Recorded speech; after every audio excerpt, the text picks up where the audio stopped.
맞짱 토론 시간입니다. 오늘은 의료 전문가들과 함께 코로나19의 현재 상황을 집중적으로 살펴보겠습니다. 정부의 대응에 대해서도 짚어보겠습니다. 먼저 출연자들을 소개해드립니다. 제 오른쪽입니다. 백순영 가톨릭의대 미생물학 교실 교수 나오셨습니다. 네, 안녕하십니까? 네, 안녕하십니까?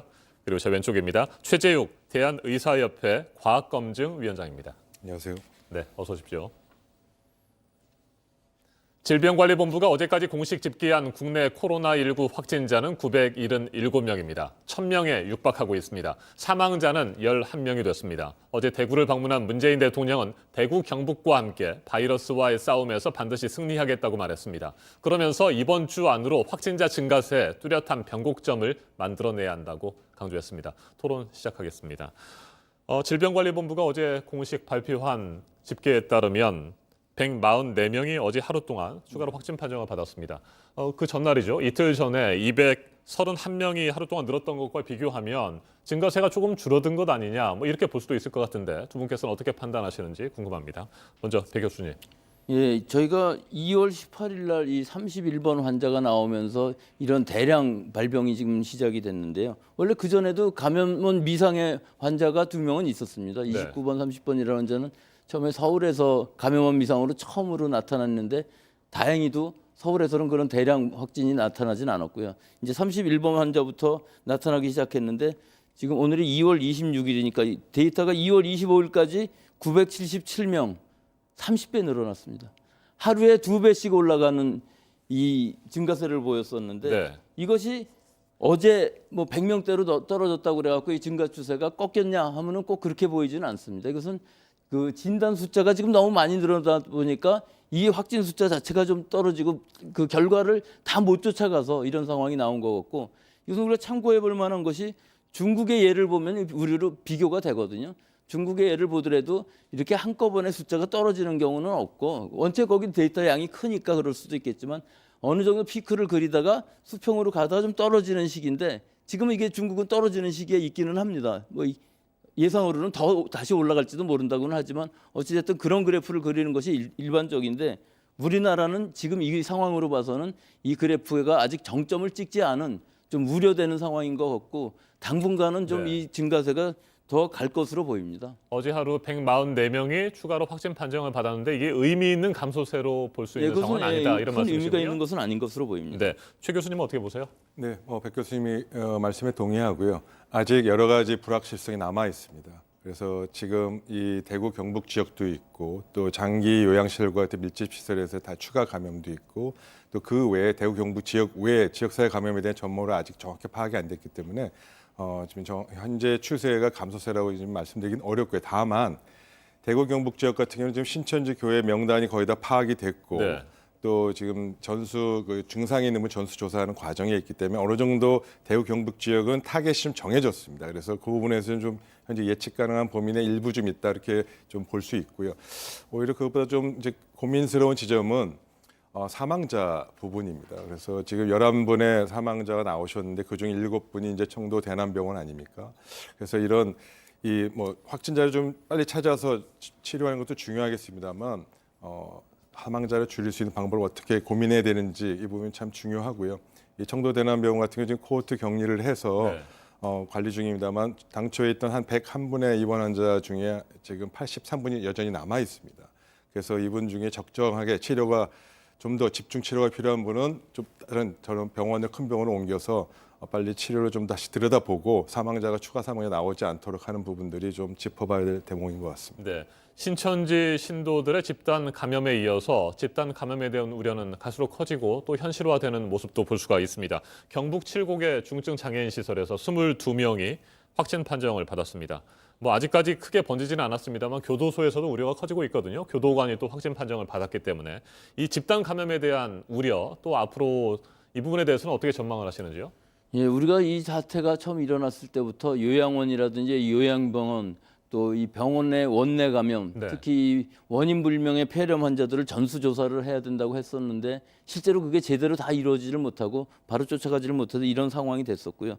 그 이외에도 군대라든지 지금 교도소라든지 중국에서도 보시다시피 그 교도소에서 엄청난 그 환자들이 네. 나타났거든요. 그러니까 우리나라도 그 다른 상황이 아닐 것이라고 보이기 때문에 지금 방역 당국이 이 모든 것에 다 중점을 두고 어떻게 할 수는 없을 테니까 일단 교도관이 감염이 됐으면 그 부분을 철저히 하긴 해야 되는데 이게 여러 가지 제약점이 많이 있지 않습니까? 이 교도소라는 특징상 그 안에 의료시설이라든지 혹은 진단을 할 수 있는 시설들이 지금 갖춰져 있지 않은 상황이고 또 요양원, 요양병원인 경우에도 굉장히 열악한 부분이 있기 때문에 또 중증 장애인 시설에도 지금 22명 환자가 발생했는데 이 22명으로 끝나면 좋겠지만 네. 그 안에 계신 분들이 굉장히 면역이 떨어져 있는 상황이기 때문에 이분들에 대한 지금 조치를 어떻게 할 것인가 이게 한두 군데가 아니라서 지금 현재 상황으로 보면요.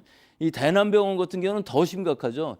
이분들은 원체 면역력이 떨어질 수밖에 없었던 것이 장기간에 걸쳐서 제대로 된 치료를 받지를 못했고 물론 정신과 병동이니까 정신과 치료도 있겠지만 그 이외의 기저질환도 거의 치료를 받지 못하고 또 바이러스에 노출이 돼갖고 증상이 나타났는데도 불구하고 그 증상에 대한 치료도 하지 네. 못했고 또 지금 코호트 격리를 한다고 그러는데 그 안에서는 치료할 수 있는 시설이 전혀 없기 때문에 이송을 하다가 사망을 하고 뭐 지금도 여러 환자들이 여기서 나오는 것이 이 치료 자체가 아주 잘 받을 수 있는 상황이 아닌 것이 지금 대구 경북 지역의 의료 공백 상태가 상당히 많이 나타나고 있는 상황이기 때문에 아주 우려가 되는 이런 상황이어서 지금 들여다볼 때가 한두 군데가 아니고 집단이라는 것이 너무나 많은 집단이 지금 위험성에 노출되어 있는데 이 부분을 어느 부분을 집중해서 해야 될지 지금은 일단은 이 대구 경북 지역의 그 신천지 환자를 찾아서 네. 그거를 빨리 줄이는 것이 제일 큰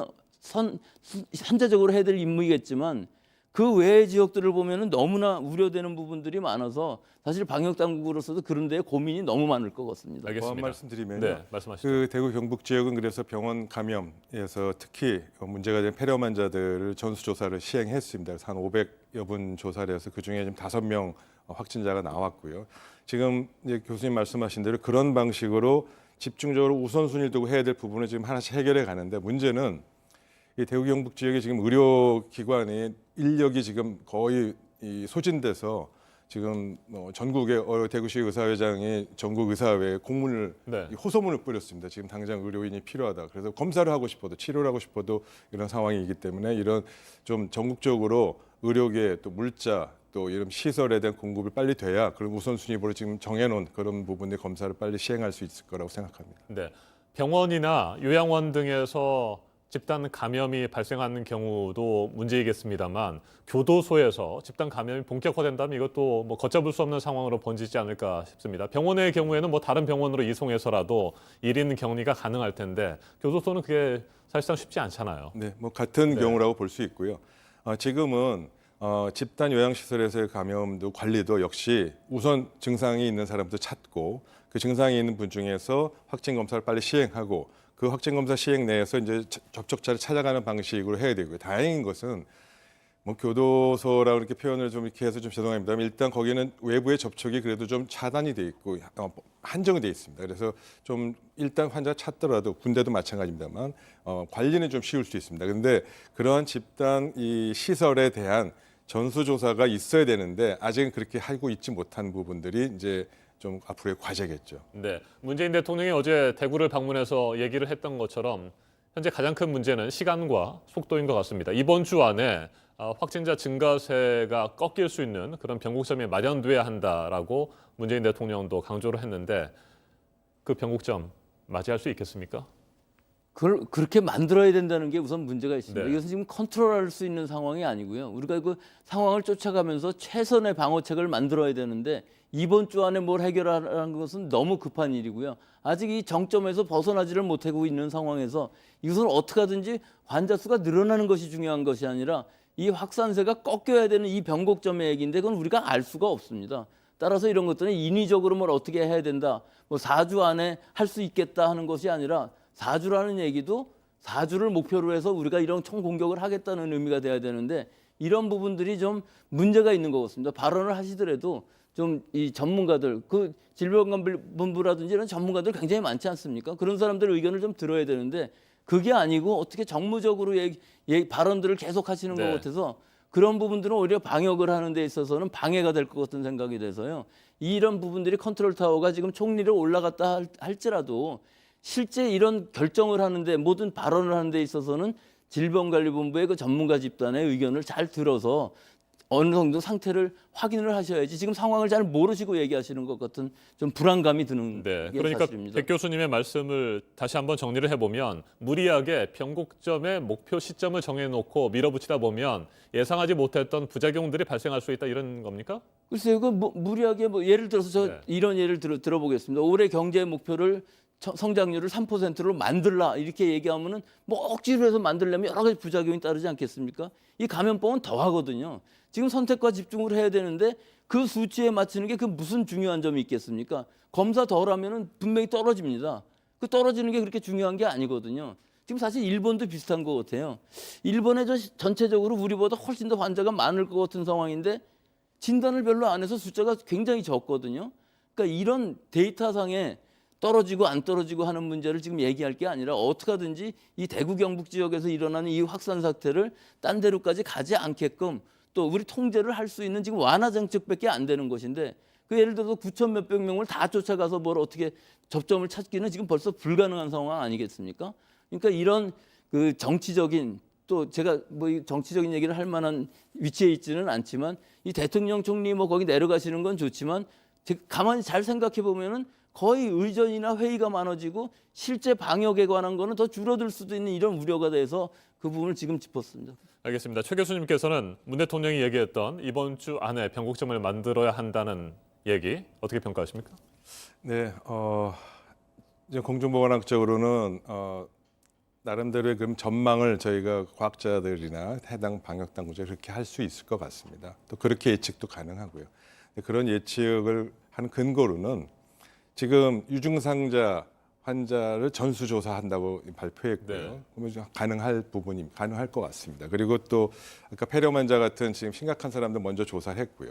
그래서 일단 지역 소위 대구 경북 지역에 전수조사를 그러니까 환자를 이제 한번 쫙 찾는 거거든요.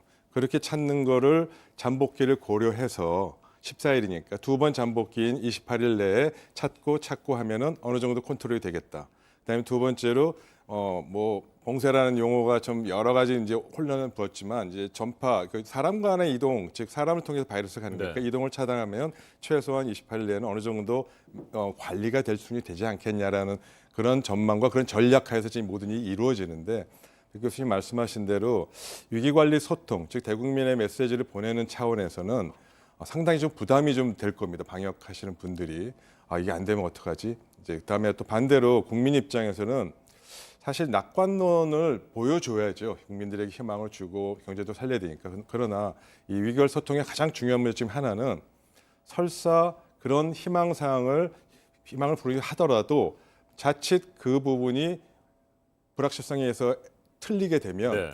그때부터 국민에 대한 정부가 신뢰는 추락합니다. 더 큰 혼란도 발생할 수 네, 있다는 그래서 말씀이시군요. 그런 이제 낙관론과 함께 지금 현재 불확실성이 이만큼 있고 한계가 이만큼 있다는 점도 같이 지적해주고 같이 얘기하셨으면 좀 더 좋지 않았을까라는 생각이 듭니다. 네, 정부가 신천지 신도 21만 명의 명단을 일단 확보를 했다고 합니다. 그게 뭐 신천지와 관련된 사람들 전체는 아닌 것 같고요. 뭐 교육생들도 대부분 빠져 있기 때문에 제대로 된 명단 확보는 아닌 것 같습니다만 그래도 이 21만 명을 상대로 본격적인 전수조사를 좀 진행하게 된다면 증가세가 한풀 꺾이는 데에도 도움이 되지 않을까 이런 생각도 듭니다. 네, 뭐 일정 부분 맞습니다. 네. 왜냐하면 지금까지 발생한 환자 수에 보면은 거의 50% 넘는 추가 확진자가 다 신천지 교인과 관련이 돼서 지금 발생한 거기 때문에 상당 부분 줄일 수 있을 걸 기대할 수 있고요.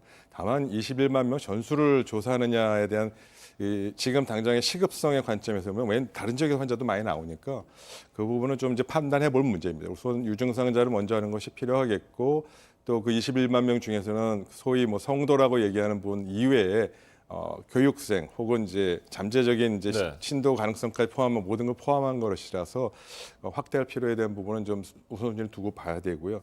아까 말씀드린 대로 신천지 교회 이외에서 발생하는 다른 지역에서의 지역사회 감염 문제는 논외로 친 겁니다. 그래서 그 부분에 대한 발생 가능성 추가로 다시 들여다보고 판단해야 될 부분입니다. 네, 각 대학의 개강 시점도 뭐 상당 부분 연기가 되고 있습니다만 중국인 유학생들의 입국도 본격화 되고 있습니다. 이에 맞춰서 중국인들의 입국을 전면 금지해야 된다는 얘기가 다시 한번 나오고 있는데 이 부분에 대해서는 두 분께서 어떤 생각을 가지고 계시는지 먼저 백 교수님의 말씀 좀 들어볼까요? 예, 저는 뭐 이미 그 입국 금지라는 것은 시기상으로 늦었다고 봅니다. 또 중국은 지금 감소세에 있다는 것이 어찌됐든 그 중국의 그 강력한 봉쇄 정책에 의해서 어느 정도 방역이 효과를 있었다고 보고요. 또 한 가지 문제는 지금 우리가 이렇게 많은 환자들 거의 1,000명에 가까운 환자가 발생하는 동안에 그 정경 본부장님이 발표하신 대로 해외 유입은 지금 한 건도 없는 상황입니다. 즉 검역에서도 걸리는 사람이 없을 정도로 실제로 중국에서 들어오는 그 리스크는 굉장히 작아졌다고 볼 수 있는 것이 그 많던 중국 관광객들 이런 사람들이 거의 뭐 20-30분지일로 줄어들었거든요. 그래서 사실 중국에서부터 들어오는 리스크는 그다지 크지 않다고 보고요. 오히려 동남아시아는 지역사회 감염이 훨씬 더 많을 것으로 보여서 그러면 동남아시아까지 다 일본도 굉장히 지역사회 감염이 만연돼 있는 것으로 보이는데 통계상으로는 숫자가 굉장히 적은 것이거든요. 그러니까 지금 제 의견으로는 이 입국 관리하는 것은 검역으로 충분히 하고 지금은 우리 국내에 발등에 떨어진 불부터 빨리 끄는 것이 급한 일이지 지금 이런 거를 논할 시기는 벌써 지나갔다고 봅니다. 네, 최 교수님, 대한의사협회에서는 첫 환자가 발생했던 지난달 20일 직후부터 중국인들의 전면 입국 금지를 주장을 해오지 않았습니까? 네, 맞습니다. 이미 뭐 때는 늦었다. 지금은 그렇게 해봐야 의미가 없다. 네. 그렇게 생각하십니까? 예, 전체적으로 이제 실효성이 많이 떨어지는 부분이다라는 거는 매우 안타깝고요. 초기에 했으면 참 좋았을 텐데. 근데 최근에 지금 새로운 연구 결과가 발표됐습니다. 그 고려대학교하고 건양대 교수님이 지금 발표한 건데, 이제 예를 들어서요. 지금 검역에서 걸르지 못하는 무증상 감염자가 있지 않습니까? 네. 그 무증상 감염은 지금 중국도 그렇고 공식적으로 인정하기 시작했습니다. 그래서 예를 들어 37,000명이 중국 유학생을 이제 가정해서 무증상 감염률이 최소치로 잡았을 때, 최대치로 잡았을 때를 가정하고 방정식으로 이제 풀어서 예측을 했습니다. 즉 검역을 통과하고도 지역사회 내에서 추가적으로 감염이 발생할 확률을 추계했는데 최소 치료했을 경우 37,000명입니다. 예를 들어서 37,000명에서 최소 치료했을 때 86명, 최대 치료했을 때 280명 정도가 감염 확률이 있고 이런 부분들은 여전히 좀 우려스러운 그 연구 결과고요.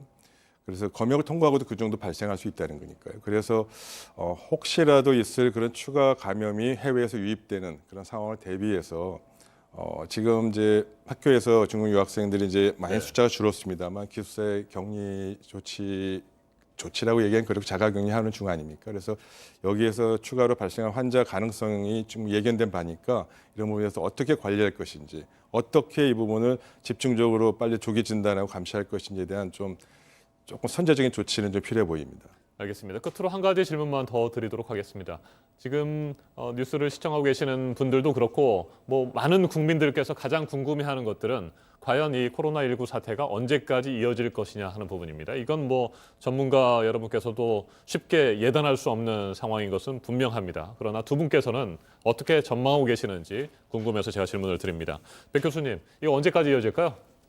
예, 뭐 이것을 지금 예단하기는 굉장히 어렵지만 우리가 처음에 생각했던 초기에 우리가 31번 환자가 나오기 전까지는 저 중국이 잘 잡히면은 우리는 문제가 없다. 네. 이렇게 생각을 했었는데 지금 거꾸로 됐습니다. 오히려 중국은 꺾이는 상황이고 우리는 폭발적으로 지금 늘어나는 상황이 있기 때문에 또 이 지금 대구 경북 지방이 잡힌다고 해도 아까 교수님 말씀하신 것처럼 그 이외의 지역에 지금 원인 불명의 감염원 불명의 환자들이 계속 늘어나고 있는 상황이거든요. 또 우리가 이 9,300명을 지금 다 전수조사를 한다고 그래 갖고서 이게 해결이 되는 문제가 아닐 수도 있는 것이 자꾸 부정적인 면을 말씀을 드리지만 예를 들어서 음성이 나왔다 하더라도 그 사람이 앞으로 잠복기가 지나서 다시 발생할 수 있는 확진될 수 있는 확률도 있기 때문에 바이러스가 여전히 남아 있을 수 있다는 말씀이신 그렇죠. 거죠? 지금 증상이 나와서 증상이 나왔는데도 음성이라고 그러면 그걸 배제를 하는데 사실은 바이러스가 또 있을 수도 있거든요. 중복 감염이 있을 수도 있고. 그러니까 이건 뭐 지금 복잡하게 말씀드리긴 뭐하지만 어찌됐든 대구 경북 지역이 잡혀야만 우리는 그 4주 안이라든지 뭐 한 달 안, 두 달 안에 잡힐 수 있다는 얘기가 되는데 이때에 그 이외의 지역에서의 그 신천지로부터 아니면 그 이외의 감염원을 모르는 환자들이 대량으로 어떤 발생을 했을 경우가 사실은 우려는 된다는 것이죠.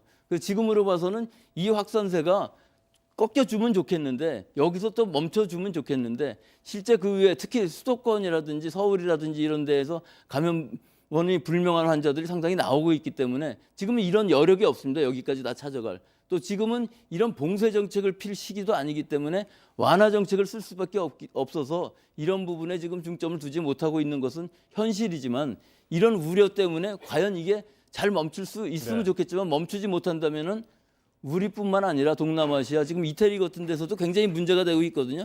거기는 뭐 중국으로부터 전부 다 차단했는데도 지금 심각한 상황으로 가고 있어요. 그래서 전혀 지금 예단을 하지 못하겠고 봄이 끝나기 전에 좀 끝났으면 좋겠다 하는 바람입니다. 네, 증가세가 확실히 꺾이는 변곡점이 하루 빨리 오는 것이 무엇보다 지금은 시급한 것 같습니다. 최 교수님께서는 어떻게 전망하고 계십니까? 네, 지금 뭐 어떤 상황을 예단하기 좀 어렵습니다. 다만 아까 말씀드린 대로 대구 경북 지역은 지금 그 증상 환자 전수조사, 폐렴 환자 사전 차단, 그다음에 뭐 집중 조사 이렇게 하는 방식으로 하기 때문에 현재 방역이 잘 이루어진다면 컨트롤이 될 것 같고요. 지금 말씀하신 이제 관건은 대구 경북 지역 이외의 대도시 지역이 어떻게 이 부분을 할 거냐, 이 부분에서의 상황을 어떻게 판단할 거냐가 제일 중요합니다. 그래서 제가 제안드리고 싶은 건 정부 당국에 조심스럽게 제안드리고 싶은 거는 지금 사실은 그 대구 경북 지역처럼 유증상 환자 전수조사하고 네. 뭐 병원의 폐렴 환자 전수조사 이런 부분들이 시급하게 다른 지역도 확대돼야 되는데 당장 그렇게 하기 어려우면 표본 감시라도 빨리 도입해서 표본 감시 제도라도 도입해서 이 현재 이 다른 지역 사회에 이 코로나19 감염자가 어느 정도 있는지 빨리 추계하고 그 추계 결과에 따라서 전망을 내놓고 또 그 전망에 따라서 필요하다면 대중 집회도 풀어도 된다. 아니면 대중 집회 이제 안 해도 된다라는 이런 점이 빨리 있어야 환자 이 코로나 감염도 막고 이 그에 대한 불필요한 경제적 손실도 막을 수 있는 과학적인 증거를 빨리 좀 내놨으면 좋겠습니다. 알겠습니다. 현재로서는 우리 국민들이 힘들기는 하지만 하루하루 위생 관리를 철저히 하면서 바이러스에 감염되지 않도록 노력하는 수밖에 없을 것 같습니다. 현재로서는 말이죠. 여기에서 오늘 마지막 토론 마무리하도록 하겠습니다. 백순영 가톨릭의대 미생물학 교실 교수, 최재욱 대한의사협회 과학검증위원장과 함께했습니다. 두 분 토론 잘 들었습니다. 감사합니다. 감사합니다.